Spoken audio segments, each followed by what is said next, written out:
தெரில. நிறைய பேர் எனக்கு பர்சனலாகிட்டையும் கமெண்ட் பண்ணுறாங்க, மெசேஜு என்னாச்சு என்னாச்சு என்னாச்சு என்னாச்சுன்னு. ஸோ தேங்க்யூ ஸோ மச்ங்க. இத்தனை ஒரு லவ்வபிளான, பாசமான, அக்கறையான சப்ஸ்கிரைபர் எனக்கு இருக்கிறதுக்கு நான் ரொம்பவே கொடுத்து வச்சுருக்கோம்.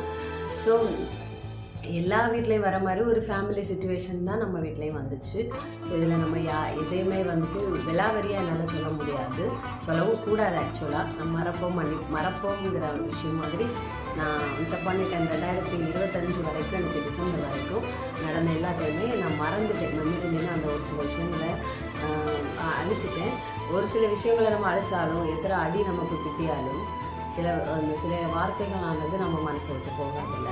அந்த மாதிரி அந்த வார்த்தைகளை நான் வந்துட்டு சேகரித்து வச்சுருக்கேன். ஏன்னா ஒருவேளை என்னோடய மனசு காரணம் நான் வந்துட்டு இறங்கிடுவேன். அதனால் அந்த வார்த்தைகள் எனக்கு மெமரி, இவங்க இப்படி உங்ககிட்ட பிஹேவ் பண்ணாங்க அப்படிங்கிறதுக்காக வச்சுருக்கேன். சரி, அதை சப்பான் நமக்கு வந்துட்டு நான் ஆல்ரெடி சொல்லியிருந்தேன் 10K வரும்போது ஹோம் டூ